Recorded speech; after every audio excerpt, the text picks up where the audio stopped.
Hey guys, Gusseck here. Back to share some more playing tips with you. This time we're going to do a little bit of molar technique. This is something I like to work on. It's good for all kinds of things. It's good for basic chops. It increases the flow while you play, and it really does a lot for your endurance, going long stretches of time doing particular patterns. So the most common ways to work on the molar motion seem to be in groups of threes, which look like this.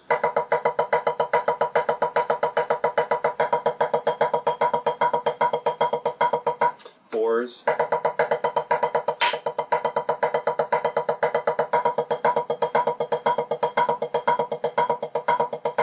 And twos.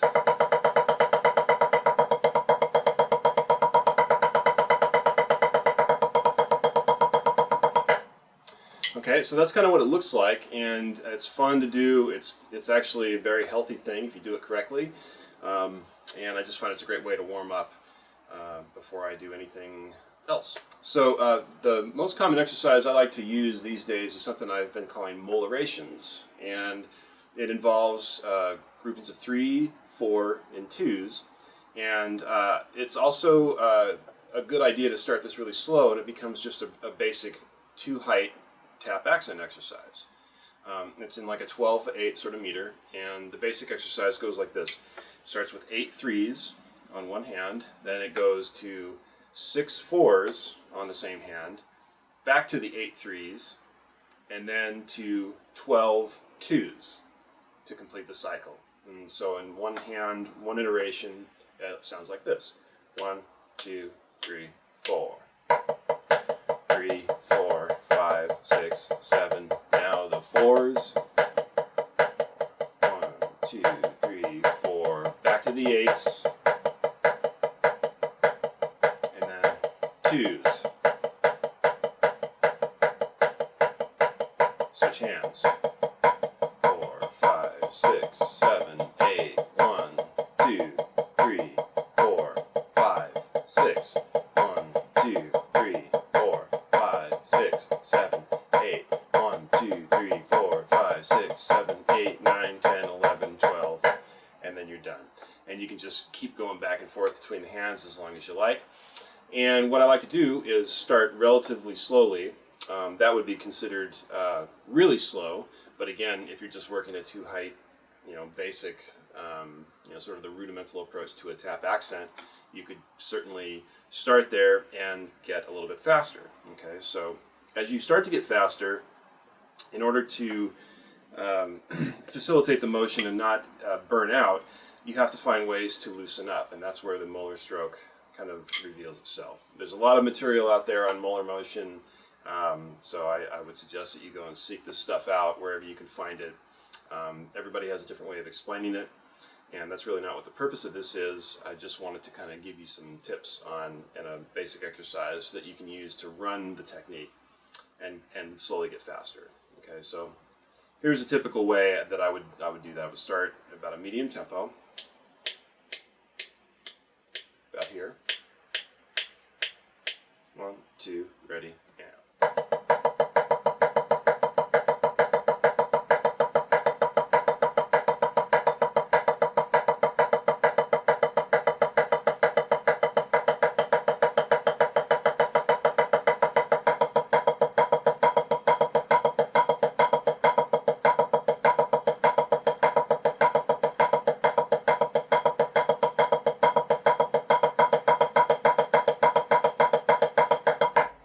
You'll notice at that tempo, I'm definitely using more rebound on the accents. And on the left hand, rather than freezing my arms and doing that or that on my right hand, I'm using more of a whip stroke, okay? And so it's more of an elbow coming in towards the center of your body and the reaction of the wrist to that whip motion to get those accents. So it kind of goes from a more of a traditional sense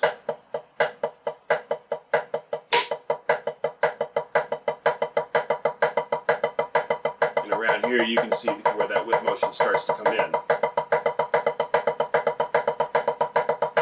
Or on the left hand.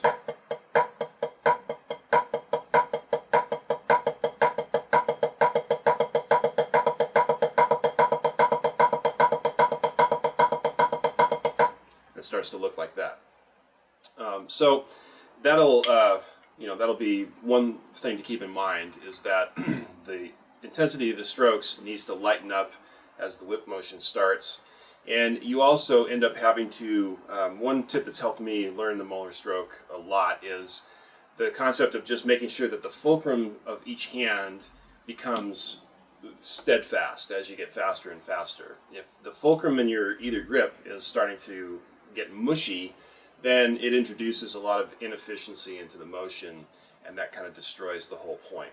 So with all of this whipping and all this crazy wrist and arms flapping around, you do need a really consistent fulcrum. That's the one rock that you cling to as you get faster with the motion. So that ought to help those of you who are trying to go after this and maybe you're getting a little bit stuck. And the other thing is that as you get faster and faster, the accents will naturally disappear. You're never going to really apply this stroke to get the extreme two-height dynamics. It's more for just warming up, learning the Moeller motion, getting that sort of beautiful sense of flow to what you're doing. I find that the Moeller motion bleeds into my normal playing. Even if I'm not doing that kind of stuff, it still bleeds into my normal playing in really great ways that I find very beneficial. So anyways, here's the whole exercise a little bit faster one more time, to kind of wrap this up for you here. So I'm gonna start here.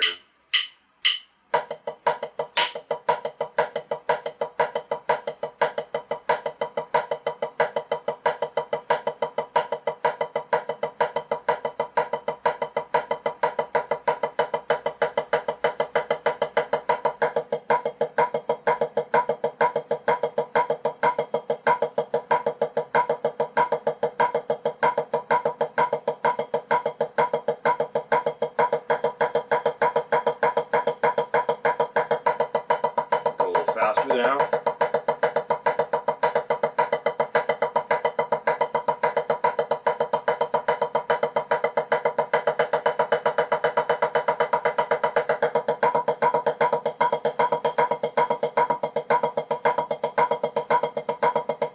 Got to keep that fulcrum locked down pretty good. And at the end there, what you're noticing is the left hand flying over technique. I'm not sure what the technical word for this is or who invented this first. I learned it from watching JoJo's DVD, like probably a lot of you have, and I've been chasing that for a long time. I actually find it's one of the easier of those fancy techniques, and it feels very good. It's actually a very loose thing, and it's a low impact motion, even though it looks kind of crazy. A friend of mine once said that it looks like Kermit the Frog laughing. So I'm not exactly sure what that means, but you be the judge. Anyways, the idea of that is when the left hand gets to a certain speed, I'm doing the whip, I'm getting the accent stroke, but it just kind of starts to cancel itself out at a certain point, and you have to go completely over in order to release that tension and keep the motion going. So from here, this is still kind of okay, and now it's starting to heat up a little bit. That's better. So again, it's all about the consistency of the fulcrum. That's Moellerations. See you next time.